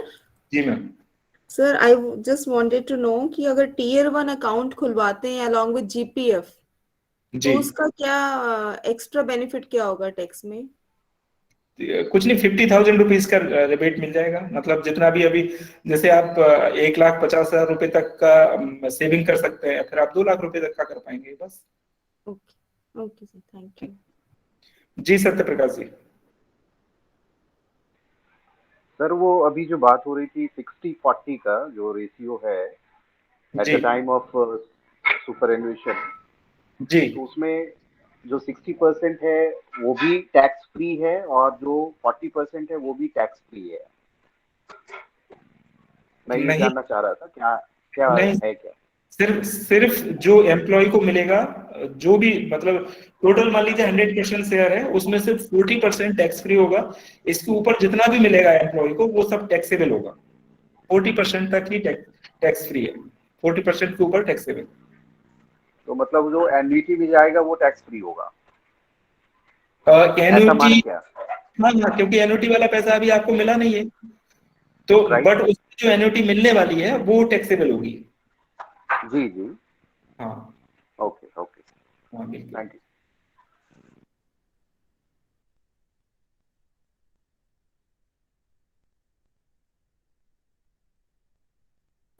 जल्दी से सवाल कर लेते हैं, टाइम जरूर हो गया है, बट मैं चाहता हूँ कि जल्दी से 5 मिनट में इसको फिनिश ही कर लेते हैं कल के लिए, क्योंकि कल मैं थोड़ा बिजी होने वाला हूँ, इसलिए आप लोगों से क्षमा चाहूंगा कि मैं थोड़ा ज्यादा टाइम ले रहा हूँ। तो चलिए सवाल, जो पहला सवाल है वो ये है, एक गवर्नमेंट सर्वेंट कैन, हमारे केबीएस के एग्जाम के जो क्वेश्चन पेपर थे उनके ही ज्यों के तो क्वेश्चन है यहाँ पर, तो इसके लिए मैं संजय सर को धन्यवाद देता हूँ जो निकाल के उन्होंने हमको दिए हैं, संजय सिंह सर ने दिए हैं। A government servant can contribute this contribution towards national pension system up to 60 years of age, up to his date of superannuation, up to 65 years of age, up to 70 years of age, if one is willing। इसका I hope पोल हो रहा होगा ना sir? क्या नाम? Yes sir, पोल हो रहा है सर।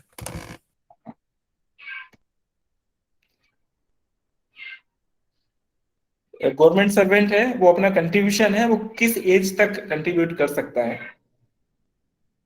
चलिए बहुत बढ़िया, आप लोगों ने बड़े सही आंसर दिए हैं, बहुत ही कम साथी हैं जिन्होंने गलत आंसर दिया है। गलत तो नहीं कह सकते, इसका जो सही आंसर है वो क्या है? Up to 70 years of age if one is willing. अगर उसकी इच्छा है तो वो 70 साल तक अपना कंट्रीब्यूशन जमा कर सकता है, इच्छा है तो, नहीं तो 60 साल तक करना है। चलिए, तो ये सवाल पूछा गया था केबीएस में। चलिए अगला सवाल है सर, इसमें जो सरकार जो कंट्रीब्यूशन करेगी वो 60 तक ही करेगी ना, 70 तक मतलब आगे 10 साल हम ही करेंगे, उसमें फिर गवर्नमेंट का कंट्रीब्यूशन नहीं होगा। जब भी मैडम इसमें कहीं भी एक बात अपने दिमाग में रखिए कि जब भी कोई सब्सक्राइबर की अपनी बिलिंग होगी वहां गवर्नमेंट बिल्कुल हेल्प नहीं करेगी। तो जैसे ही 60 साल में रिटायर्ड हो जाएगा ना एम्प्लॉय, तो बस वो अपना कंट्रीब्यूशन कर सकता है, सरकार नहीं देगी उसमें पैसा। ठीक है सर, ठीक है, थैंक यू सर। जी बिल्कुल। चलिए, तो अगला जो सवाल है, the national pension system is based on the principle of defined benefit, defined contribution. The benefit need depend on the market condition of the investment. The benefit as accrued on the investment as opted by the government servant. तो जल्दी से पोल कर दीजिए, इसका सही answer क्या है? The national pension system is based on the principle of, किस प्रिंसिपल पर बेस्ड है? Defined benefit. डिफाइंड बेनिफिट मतलब पहले से ही डिफाइन कर दिया गया है कि भाई इतना आपको बेनिफिट मिलेगा। डिफाइंड कंट्रीब्यूशन, पहले से ही डिफाइन कर दिया गया है कि इतना कंट्रीब्यूशन होगा। The benefit need depend on the market condition of the investment. Market condition के ये डिपेंड है पूरा का पूरा market condition of the investment, market condition की उस पे इन्वेस्टमेंट पर। फिर है the benefit as equalled on the investment as opted by the government servant. तो इसमें ये वाला ऑप्शन जो है ना, डिफाइंड बेनिफिट, ये तो अपने आप बिल्कुल साफ साफ समझ में आ रहा है कि ये नहीं होगा, ये अच्छी बात है, किसी ने भी नहीं लगाया। अब इंपॉर्टेंट बात है यहाँ पे बी, सी और डी, ये तीनों बिल्कुल ऐसे हैं कि जो लग रहे हैं कि बस ये भी आंसर है, ये भी आंसर है, ये भी आंसर है, बट हमें इन तीन में से कोई एक चूज करना है। तो बेस्ट ऑप्शन क्या होगा? तो इसका जो बेस्ट ऑप्शन है वो है, इसमें जो आप लोगों ने कम साथियों ने लगाया है इसलिए इस पे थोड़ी सी डिस्कशन की जरूरत है, वो है फोर्थ वाला option, the benefit as accrued on the investment as opted by the government servant. तो एक तो पहले तो मैं अनऑफिशियली एक बात बोलना चाहता हूं कि नॉर्मली जब प्रश्न होते हैं तो उनमें से 70-80% चांसेस ये होते हैं कि जो ऑप्शन सबसे लंबा होता है वो ऑप्शन होता है। ये इसको अनऑफिशियली बात बता रहा हूँ, बट अगर यहाँ पर अगर हम दिमाग लगाएं, कुछ सोचें कि आखिर फोर्थ वाला ऑप्शन क्यों सही है, तो पहली बात इसमें जो सी और डी में से अगर हमें चूज करना हो तो the benefit as accrued on the investment, इसमें जो एक्रूड वर्ड है ये इंपॉर्टेंट है, इसका मतलब होता है नियमित इंटरवल पर हमने कुछ इन्वेस्ट किया है, as opted by the government servant, और उसको गवर्नमेंट सर्वेंट ने ने जो ऑप्ट किया है। अब इसमें क्या होता है कि जो 10% कंट्रीब्यूशन है वो एम्प्लॉय का होता है अपना, वो चाहे तो 10% को और बढ़ा सकता है अपना, 12%, 13%, 14%, 15%, जो उसकी मर्जी है वो अपना कंट्रीब्यूशन दे सकता है इसमें, इस एनपीएस वाली स्कीम में। तो इसका जो डी ऑप्शन है ये इसमें सही है। बाकी भी डी और सी भी सही है, बट इसका जो बेस्ट ऑप्शन है वो डी है। सर ये सी एक बार थोड़ा सा बता दीजिए, सी में क्या कह रहा है? सी वाले में क्या है कि benefit need depend on the market condition of the investment. भाई ये जो भी पैसा हमारा होता है वो मार्केट में ही तो जमा करते हैं, मतलब जो फंड मैनेजर होते हैं वो जमा करते हैं। तो एक तरह से जो सही मामला इसमें बन रहा है कि वो मार्केट कंडीशन पे एनपीएस भी डिपेंड है। बट इसमें क्या है, डिपेंड है, बट क्या है कि इसमें कुछ रेगुलेशंस हैं कि गवर्नमेंट सिक्योरिटीज में इतना % जमा करना है, इसमें इतना करना है, उतना करना है, इसलिए इसका जो बेस्ट ऑप्शन है वो डी है। Okay, thank you. चलिए ये वाला सवाल हम कई बार कर चुके हैं, इसमें तो ज्यादा कुछ बात नहीं है कि ये कब से लागू हुई एनपीएस। ये केवीएस एलडी 2018 में आया था ये प्रश्न, एनपीएस कब से लागू हुआ, जल्दी से वोट कर दीजिए। ये तो कोई दिक्कत ही नहीं है, इसका आंसर सबको पता है कि एनपीएस सिस्टम जो है वो नेशनल पेंशन सिस्टम है, वो कब से लागू हुआ। बिल्कुल आप सभी ने सही आंसर दिए हैं, और वो आंसर है क्या, 1 जनवरी 2004 है। बहुत सही, मगर फिर भी कुछ ना कुछ छोटी बस ध्यान रखना है। तो आंसर कई बार गलत हो जाता है, हमारे एक आध साथी का गलत भी हो गया है। चलिए अगला सवाल। सर इसमें जनवरी या अप्रैल है? जनवरी 1 जनवरी।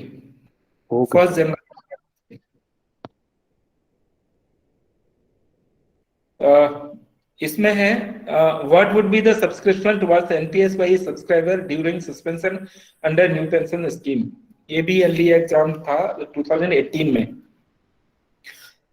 तो जब कोई एम्प्लॉय सस्पेंड है, जब सस्पेंड नहीं होता है तो नॉर्मली उसकी जो बेसिक पे और डीए होता है उसका 10% उसका कंट्रीब्यूशन होता है। बट सस्पेंड है, उस कंडीशन में क्या होगा? सबसे पहला है no subscription may be paid and he may elect to pay it after his return to duty, पहला ऑप्शन। दूसरा है full on the basis of his presumptive pay. Third option on the basis of the half his pay, और D option on the basis of the subsistence allowance received by him. इस सवाल 2018 में आया था कि अगर सस्पेंड एम्प्लॉय है तो सस्पेंशन के दौरान कोई सब्सक्रिप्शन नहीं होगा, जब वो वापस आ जाएगा तब उस ड्यूटी में तब उसका सब्सक्रिप्शन दिया जाएगा। इसके अलावा सेकंड ऑप्शन है कि मान लिया जाएगा कि वो सस्पेंड नहीं हुआ है और उसकी जितनी सैलरी मिलनी थी उसी के बेसिस पे उसका कंट्रीब्यूशन दिया जाएगा। थर्ड है कि उसका जो जितना भी पे है उसके आधे पे पर सब्सक्रिप्शन दिया जाएगा। और फोर्थ ऑप्शन है सब्सटेंस अलाउंस, जितना उसको मिल रहा है सस्पेंशन के दौरान उसके बेसिस पे कंट्रीब्यूशन दिया जाएगा। तो चलिए, इसमें ज्यादातर साथी हमारे ए ऑप्शन के साथ गए हैं। बात तो बिल्कुल सही है, केवीएस ने बिल्कुल यही दिया था आंसर। अगर 2018 की बात करें तो ये वाला ऑप्शन बिल्कुल 100% करेक्ट था। No subscription may be paid and he may elect to pay it after his return to duty. ये वाला ऑप्शन जब ये सवाल पूछा गया था 2018 में बिल्कुल करेक्ट ऑप्शन था ए वाला। एट प्रेजेंट ये वाला ऑप्शन नहीं है। एट प्रेजेंट क्या है कि जब व्यक्ति सस्पेंड है तब भी वो अपना कंट्रीब्यूशन जो उसका सब्सटेंस अलाउंस होगा उसके बेसिस पे उसका कंट्रीब्यूशन कट सकता है अगर एम्प्लॉय बिलिंग है तो। इसमें ये है कि सस्पेंशन के दौरान एम्प्लॉय अगर लिख के देता है कि हमारा एनपीएस सब्सक्रिप्शन काटा जाए तो उसका एनपीएस का सब्सक्रिप्शन कटेगा सस्पेंशन के दौरान सब्सटेंसेस अलाउंस के बेसिस पे। ये एट प्रेजेंट जो अभी पोजीशन है, रूलिंग है, वो ये है। आई होप कि सभी को जी आशा मैम। सर ये सर पॉसिबिलिटी है कि कटेगा या फिक्स्ड है कि कटेगा ही? पॉसिबिलिटी है मैडम, अगर वो लिख के देगा तब जो तो उस केस में सर यही वाला करेक्ट होगा ना, ए वाला ही ऑप्शनल correct होगा। डिडक्शन है। नहीं ऑप्शनल है तो ए ही करेक्ट होगा ना, प्रेजेंट सिनेरियो में भी ए ही करेक्ट होगा ना इन दैट केस। मैम क्या है ना, ये चारों ऑप्शंस जो है ना ज्यों के त्यों उस क्वेश्चन पेपर से उठा लिए गए हैं, वो ज्यों के त्यों यहाँ पर दिए गए हैं, इसलिए कुछ सवाल इस तरह का बनेगा। अब जो सवाल बनेगा वो उसमें ऑप्शनल रिडक्शन वाला भी एक वो बनेगा, इस माने ऑप्शनल रिडक्शन का एक ऑब्जेक्ट इसमें जोड़ा जाएगा, एक ऑप्शन जोड़ा जाएगा, ठीक है। और यहाँ पे जब बात कही जा रही है ना कि no subscription may be paid, है ना, लेकिन आगे सर वो ये भी बोल रहे हैं ना that no subscription may be paid and he may elect to pay it after his return, may word आ गया ना, वर्ड है ना after his return to duty, इस वजह से ये थोड़ा गलत हो गया। ये ड्यूरिंग सस्पेंशन की बात हो रही है, ड्यूरिंग सस्पेंशन कटेगा। तो इस वाले सवाल को एक तरह से आप समझ लीजिए, मतलब इस सवाल को ज्यों का त्यों नहीं लिखना है, ठीक है। इस सवाल को हमें मुझे लगता है कि सभी को समझ में आ गया होगा कि अब रूल पोजीशन क्या है। अब उसके पास ऑप्शन है सस्पेंडेड जो एम्प्लॉई है कि वो चाहे तो अपना जो सब्सटेंस अलाउंस है उसके बेसिस पे अपना सब्सक्रिप्शन दे सकता है। बट पहले सब्सक्रिप्शन नहीं होता था, जब जितनी देर वो सस्पेंडेड रहेगा कोई सब्सक्रिप्शन कटेगा ही नहीं, ये रूल ही था, नहीं कटेगा सब्सक्रिप्शन, बट अब वो रूल हट गया है। I hope Asha ma'am clear. Thank you sir, thank you sir. इसमें कौन सा सही है इसको ना मान के थोड़ा उसको समझ लें, ठीक, इसकी मतलब इसकी भावना को समझ लीजिए बस, ये मान लीजिए। ठीक है, थैंक यू सर।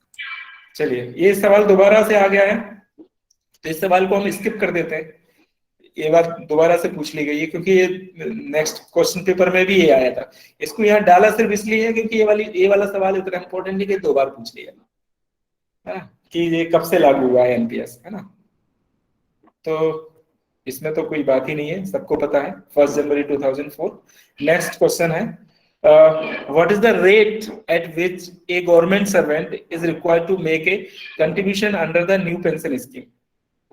मतलब रेट क्या है, 12% of basic pay plus DA, 12% of his basic pay, 10% of basic pay plus DA, और ओनली 10% ऑफ हिज बेसिक पे।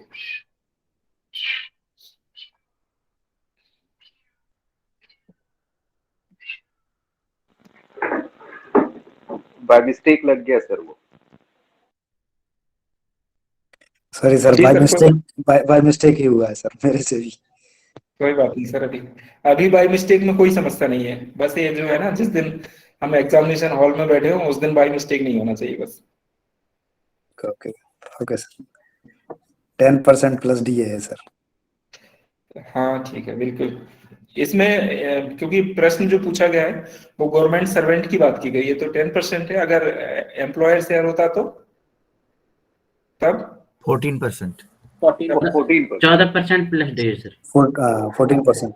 बिल्कुल, ये 2015 के कुछ क्वेश्चन है उनमें से। चलिए, the new pension scheme of central government has 1 tier, 2 tier, 3 tier, 4 tier. ये भी बिल्कुल सीधा सीधा आंसर है, जल्दी से लगा दीजिए। ठीक है, बिल्कुल सही जा रहे हैं आप लोग, बिल्कुल सही है। बाय मिस्टेक हमारे 4 साथियों ने कुछ और भी कर दिया है, कोई बात नहीं, मगर ये इसका आंसर, इसमें कुछ एक्सप्लेनेशन की भी जरूरत नहीं है। 2 टीयर सिस्टम, मतलब इसमें अकाउंट जो है वो 2 टीयर अकाउंट है, टीयर 1 है, टीयर 2। टीयर 1 कंपलसरी है, टीयर 2 जो है वो ऑप्शनल है।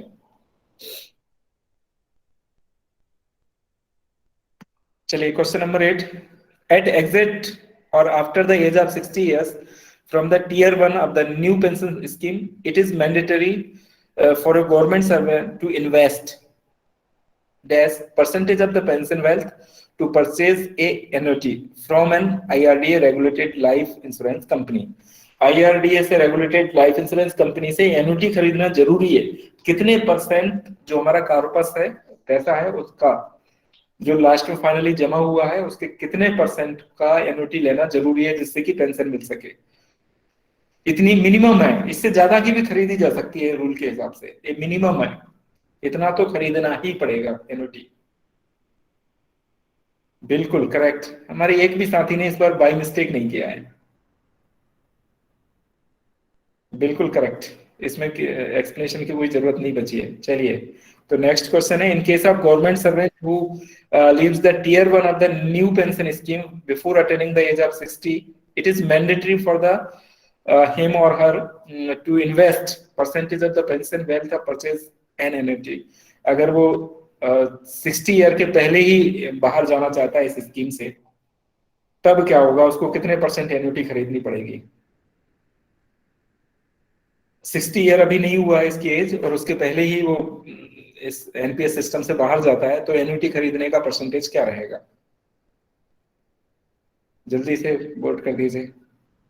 60 ईयर के पहले, उसकी एज 60 ईयर नहीं हुई है, उसके पहले वो सिस्टम से बाहर जा रहा है, तो इसमें जो है वो है 80%। उसको एन्युटी, जो भी कार्पस है उसका 80% उसको एन्युटी खरीदनी होगी। हालांकि इसमें कुछ और कंडीशंस हैं, जब कभी और क्लास होगी तो हम और बात करेंगे। इसका ऐसा है कि जी पाटकर सर बताइए।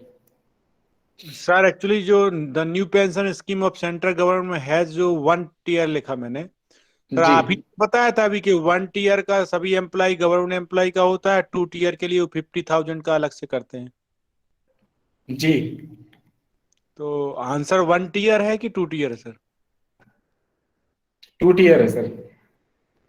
थोड़ा सा सर मैं ये जानना चाह रहा था कि अभी आपने बोला था ना कि 1 टीयर गवर्नमेंट एम्प्लॉय के लिए है, 2 टीयर आंसर कैसे हुआ?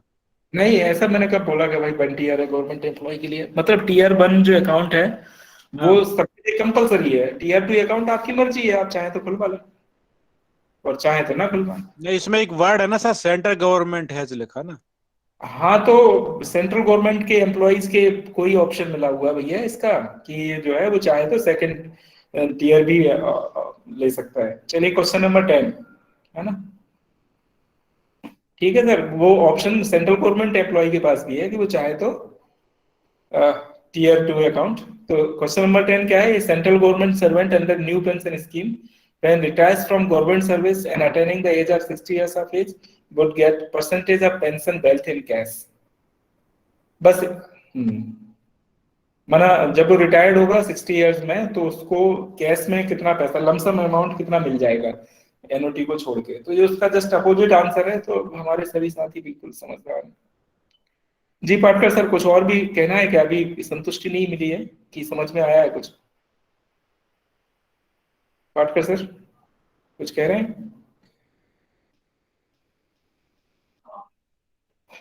इसका आंसर एकदम सभी ने सही लगाया, 60%।